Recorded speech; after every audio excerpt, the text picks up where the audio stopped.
And it says, you're live. What's going on? Happy Saturday night. Happy last day of fucking January. What the hell? It's crazy. If you think about that, this is the last day of January. We're already through the first month of the year. I mean, it was just New Year's the other day, and now it's freaking January 31st. That's crazy. Tomorrow is February. 45 days till St. Patrick's Day. 45 days till St. Patrick's Day. Think about that. That's cuckoo for coconut. All right? 45 days, and I'll be dressed like a leprechaun. Irish whiskey will be flowing. There'll be all sorts of silliness going on. Yes, 45 days. That is nuts. That is just crazy. Crazy. And what I'm at what? 244 tonight. So that would be 285 or 89. So episode 289 will be St. Patrick's Day. Okay? So that's crazy. Think about that. 45 days St. Patrick's Day. I don't know. Ready to go. Ready to go. I'm ready for January to be over. I'm ready for February to be here, I guess, since it's here tomorrow. So here we go. Welcome to Randsanity. Don't forget, like, subscribe, follow, watch. Watch the fucking videos, because those numbers suck. And, share.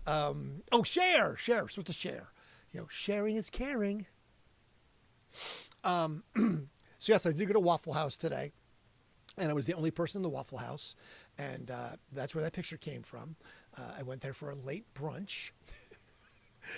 It was great. There was no fighting going on, which is great. And I have been in Waffle House when the brawl went on, and it's awesome because, yes, Waffle House is like Fight Club. You just have to go in there ready to throw down. That's what I'm telling you. But that's what Waffle House is. Good food, fast service, and throw down. All right. So episode 244 tonight, January 31st. Welcome to Randsanity. Let's talk music. First off, let's talk about Beck. Beck announces Everybody's Got to Learn Sometime. And it's a lovingly curated collection of rarities, deep cuts, and covers. The collection features covers of John Lennon, Elvis, and more. And even 2 never-before-released recordings. Outstanding. So it's a new mini album. Everybody's Got to Learn Something. It's an 8-track project from the LA singer-songwriter, and it's available on major online streaming platforms ahead of the physical release, which is Friday, February the 13th. That's right. Friday is Friday the 13th. That's the one coming up in 2 weeks because tomorrow's February 1st. So February the 13th is Friday the 13th. It's the first one of the year. I think there's a couple. But that's crazy. So yeah, think about that. So arriving just time for Valentine's Day, Everyone's Got to Learn Something is described as a lovingly curated collection of rarities, deep cuts, and covers. It comprises some of Beck's most beloved standalone singles and soundtracks contributions, eclectic cover versions, and a couple of exclusive, previously unreleased recordings. The title track is the musician's take on the Corgis' Everybody's Got to Learn Something. His spin on the tune featured on the soundtrack of the 2004 romantic drama Eternal Sunshine of the Spotless Mind. It has remained in a regular part of Beck's live shows, especially in his recent orchestral concerts. His rendition of Elvis Presley's Can't Help Falling in Love and the Flamingos' I Only Have Eyes for You are included on the mini album as well as a tribute to John Lennon, Love, and Michelangelo Antonio's Catiano Veloso. I butchered that, I'm sure. The sole Beck original on the project comes from the form of Ramona, one of his contributions to Scott Pilgrim vs. the World soundtrack in 2010. What's more, the release contains never-before recordings of 2 of Beck's signature reinterpretations, Hank Williams' Your Cheating Heart, and Daniel Johnston's True Love Will Find You in the End. That is outstanding. So, yes, it's an 8-track disc. He released his full-length album, Hyperspace, in 2019. Last spring, he revealed that he was working on an orchestral record. shortly after playing two orchestral shows in London's Royal Albert Hall. So there you go. Beck. There you go. Beck. Interesting. New stuff from Beck. I will definitely be listening to that stuff. And yes, Valentine's Day is on Saturday, February the 14th. So make sure you prepare your dates now. I think Waffle House has, special Valentine's Day celebrations. You can go to Waffle House. But yes, it is Friday the 13th afterwards, before. So be wary. Be wary. Do you know in 1999, today, the first episode of Family Guy was released on Fox? Today, January 31st, 1999. 1999! That's crazy! Like, wait a second, 1999, and today is 2026. So, 27 years ago, Family Guy came out? Wow. Holy shit, that's kind of crazy. That kind of blows my mind to think that Family Guy's 27 years old. I mean, really. Okay. Nuts. That's nuts. All right, let's talk some history today. All right. Decca Records announced that Bill Haley and his Comets' Rock Around the Clock had sold over 1 million copies in the United Kingdom, mostly on 10-inch 78s. The version of Rock Around the Clock used in the movie Blackboard Jungle differs from the hit single version. The difference is in the 2 solo breaks. This is from 1957, of all things.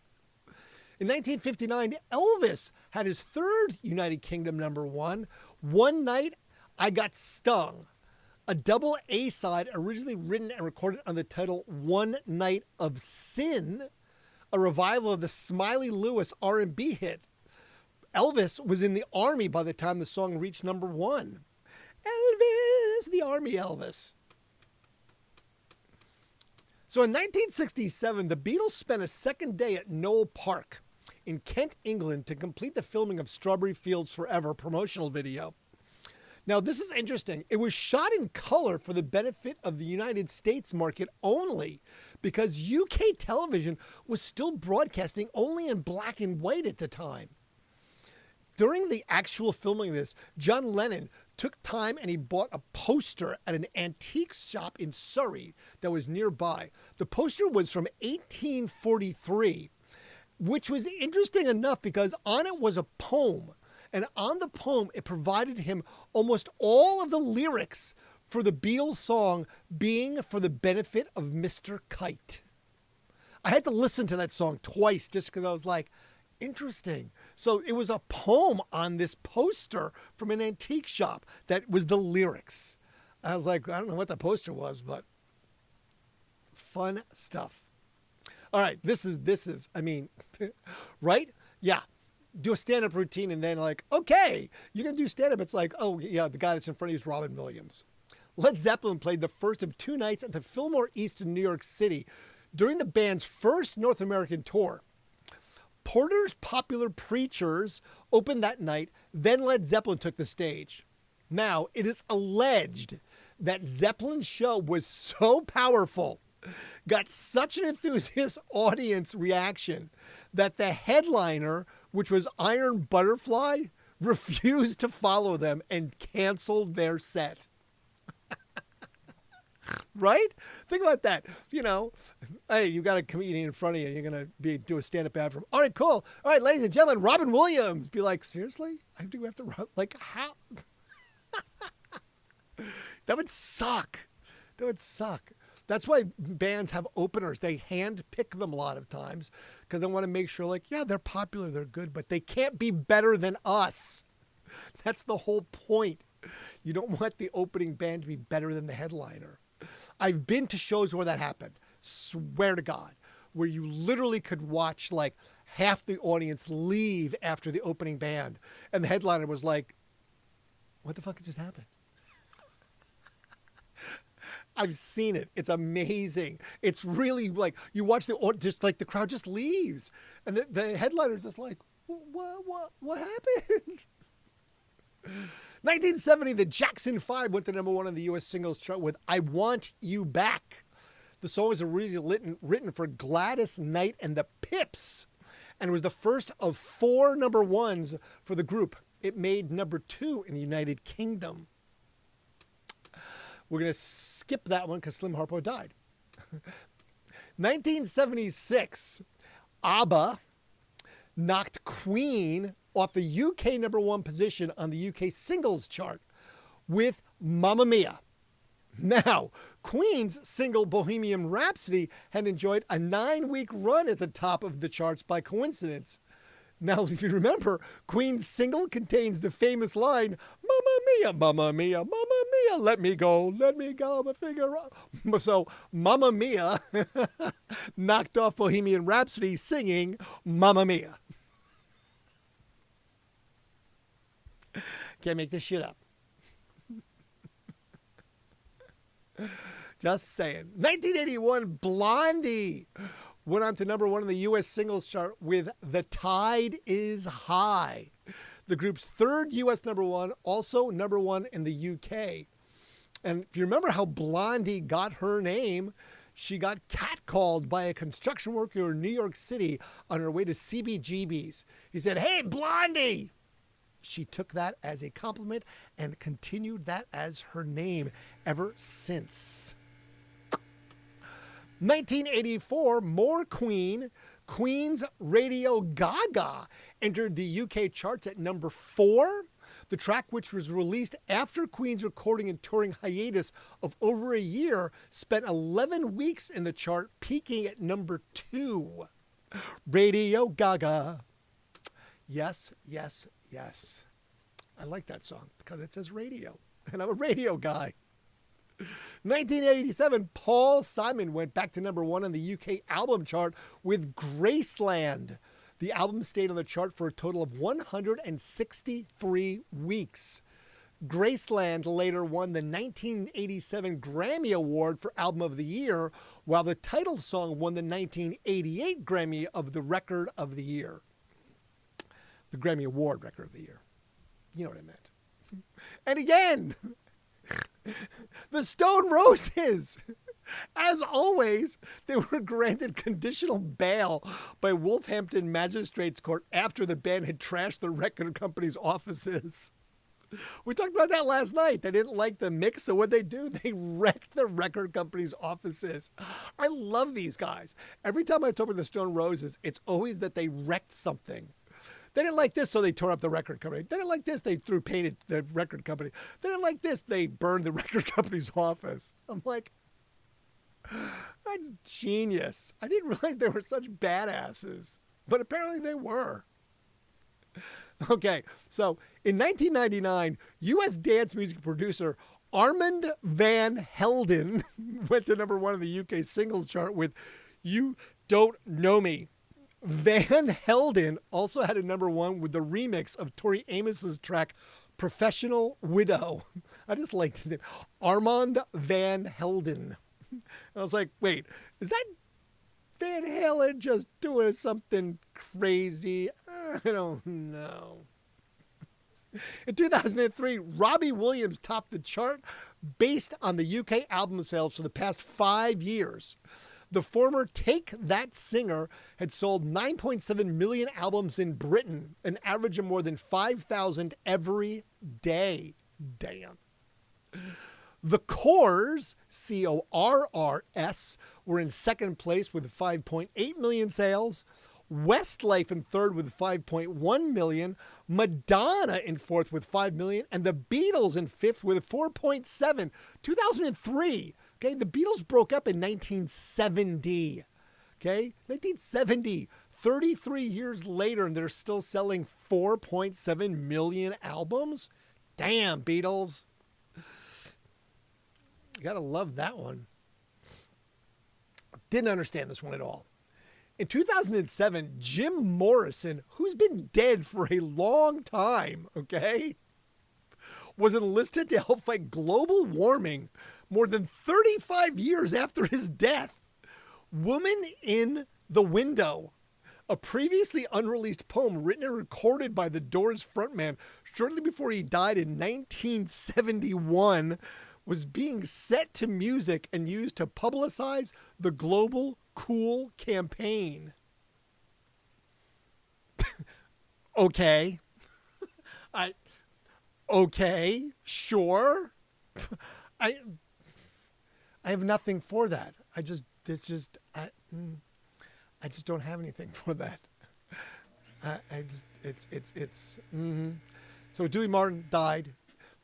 David Gilmour of Pink Floyd appeared at the Coldfall Primary School, Muswell Hill, London, during a charity show with the Seat of the Pants Band.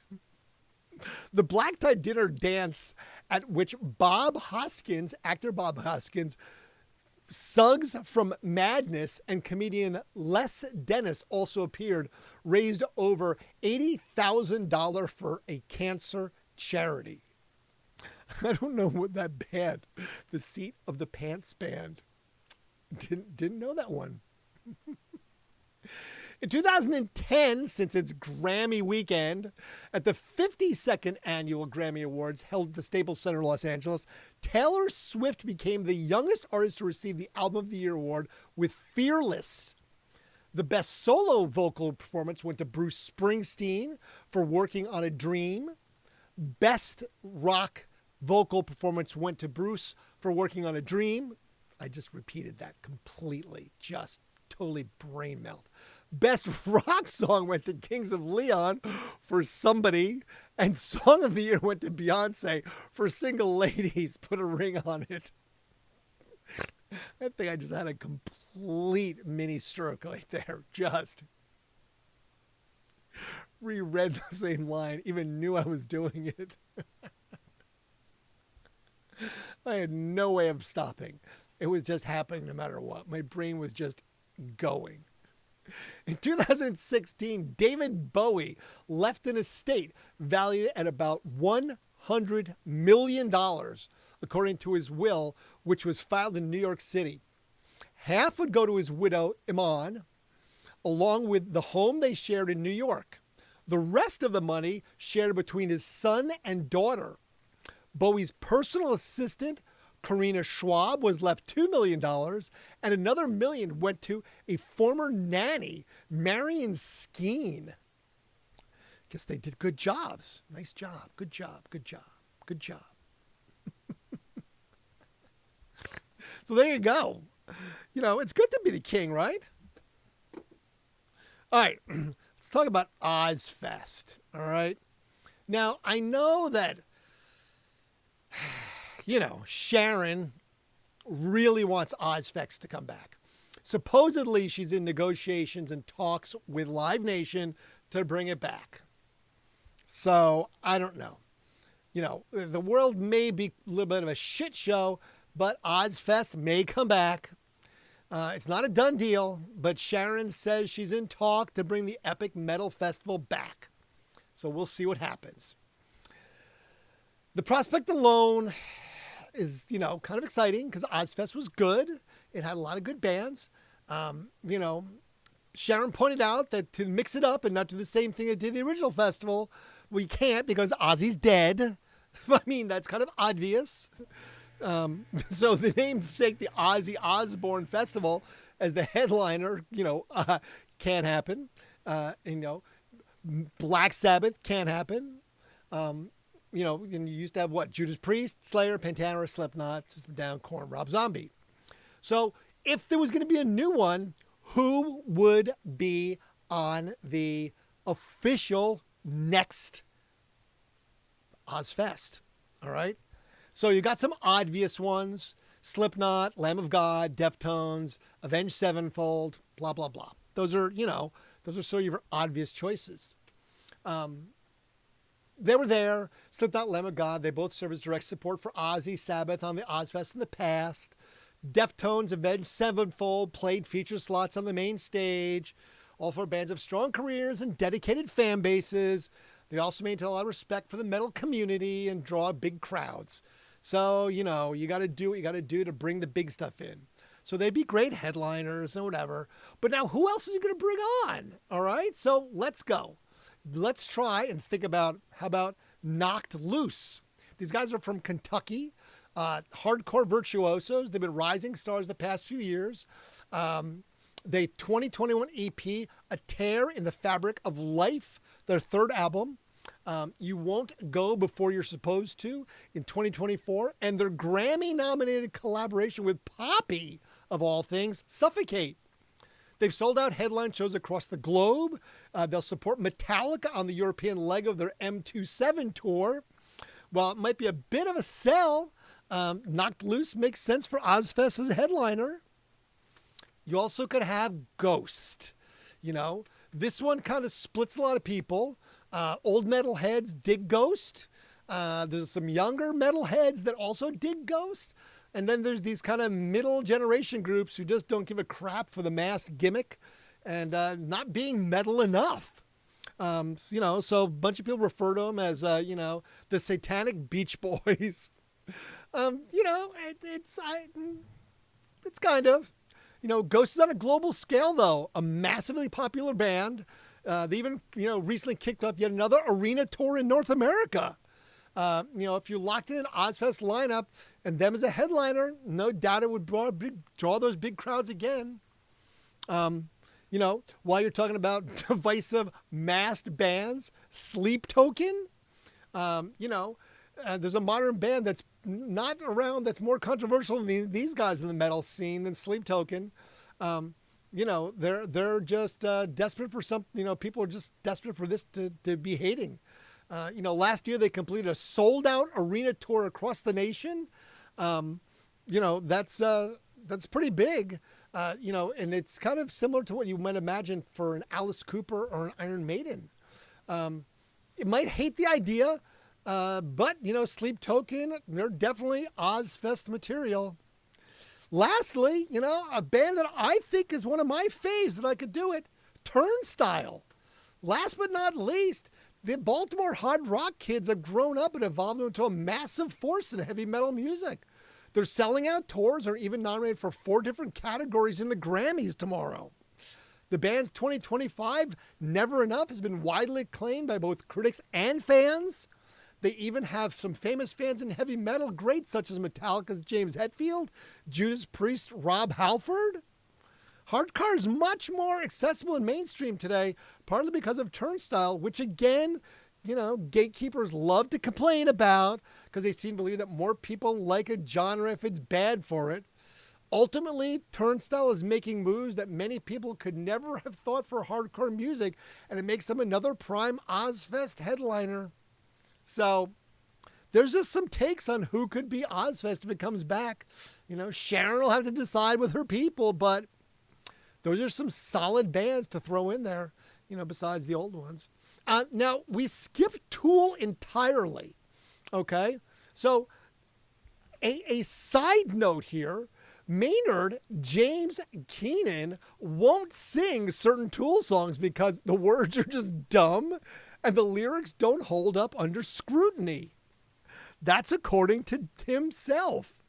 Maynard James said he does not want to sing some Tool songs as the words are dumb. He appeared as a guest on Jackass Steve O's podcast, Wild Ride, and he informed him that his AI search described Tool's music as reverent, causing Keenan to scoff. He responded in a wry nod to the 1996 Tool Stink Fest as reverence for fist fucking. Keenan added, "There's some old Tool songs that I don't like playing them because I feel like I failed them. They're popular songs, but I was trying to make a joke and it was a dumb joke and I should have just moved on. I feel like the lyrics don't hold up under scrutiny." He referenced 4 Degrees from debut album Undertow, adding, "The way I wrote it, I was trying to fucking make a butt sex joke and it was dumb. The song's beautiful. What these guys did musically is great, and I think maybe the melody's good, but the words are just dumb. And I don't know what the fuck I was thinking." Tool has not released an album since 2019's Fear Inoculum, but they did tour in the late 2025, playing a host of live deep cuts as well as covers of Black Sabbath. Keenan and Adam Jones did share an update of any potential new material from Tool last year, When asked that they have in store for 2025, Keenan said, writing, I guess. So it definitely comes on his own terms. The only pressure comes when we announce that we're working on something new, because then we have to make our own predictions of when it'll come out. And obviously, you feel like you let people down if you don't release it by a certain amount of time. One Tool fan had been making headlines in America, free solo climber Alex Honland, who successfully scaled one of the tallest skyscrapers, Taipei 101, while listening to the band. One of Maynard's other bands, Pussifer, meanwhile, they're releasing a new album, Normal Isn't, on February the 6th.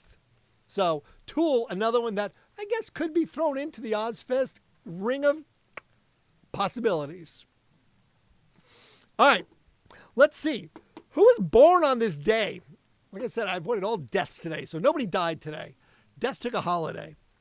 Franz Schubert, classical. Now see, I like classical music. Still don't like country, though. Classical music's great. Don't like country. So Schubert would have been 229 years old today. Let's see.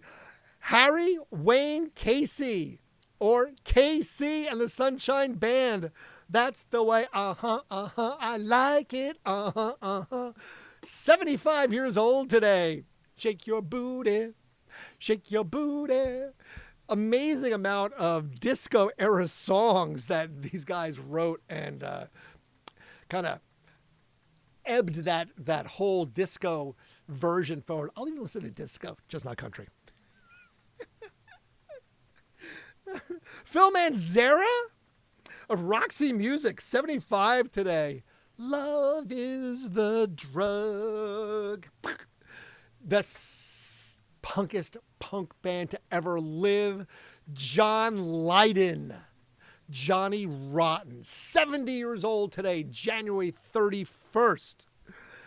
Happy birthday to Johnny Lydon. One of my first ever music guy interviews, John Rotten. Wanka! That's what he yelled at me. Yes, he did. Backstage after the show. Al Janowiski. Jesus Jones, bassist, 60 years old today. Chad Clanning of Nirvana fame, 2 years in Nirvana at 59. Fat Mike from NoFX is 59. I talked about NoFX yesterday with their protest song that they came out with. Minnie Driver is 56 today. Good Will Hunting Minnie Driver, I believe. Justin Timberlake, 45. He doesn't look a day over 70.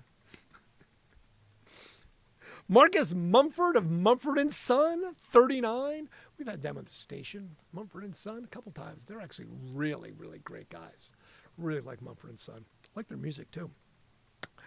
Jessica Walters. Oh, Jessica Walters died in 21. She would have been 85 today. She was Archer's mom, Mallory Archer, in the series Archer. You know, that wise-ass mom. Oh, I love Jessica Walters. She was in Arrested Development, too. She always played one of those just bitchy moms. You just love those characters. And Jonathan Banks. Jonathan Banks, 79, from Breaking Bad. Breaking Bad. That's who that guy is. He's the bald guy. Mike, what is his name? Mike Ehrentraut. That's it. Mike Ehrentraut from Breaking Bad. He always plays a bad guy. He's got that real tough kind of voice where he's just angry and mad and a bad guy all the time. So, yes, that is him. Mike Ehrentraut. All right. Let's see. That camera's going to click off, so I'm going to switch to this one real fast. Look at that. I even caught it before it went off tonight. Outstanding. No pilot error tonight. How do you like that? See? All right. Beautiful. What can I tell you?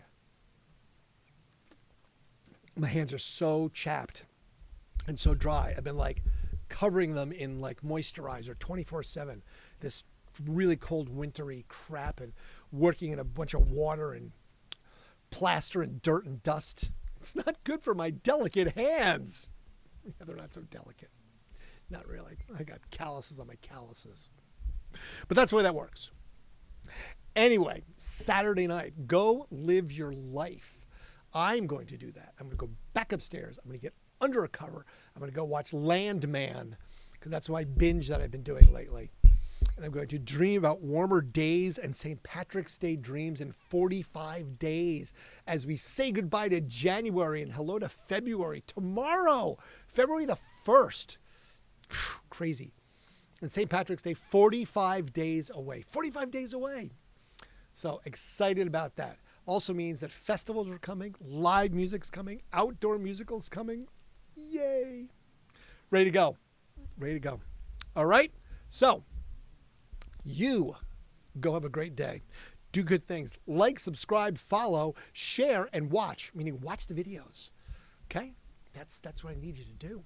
I'm not selling shit. I don't have a camera mount that I'm trying to sell. I'm not trying to sell you this amazing remote.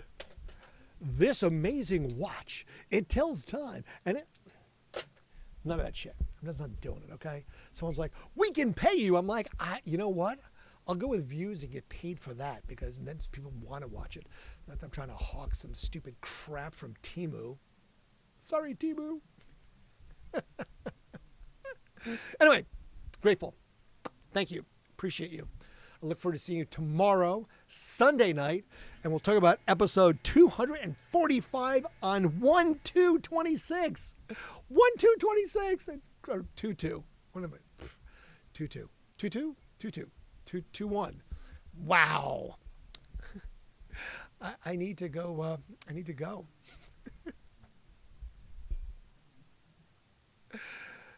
Thank you. Fade to black.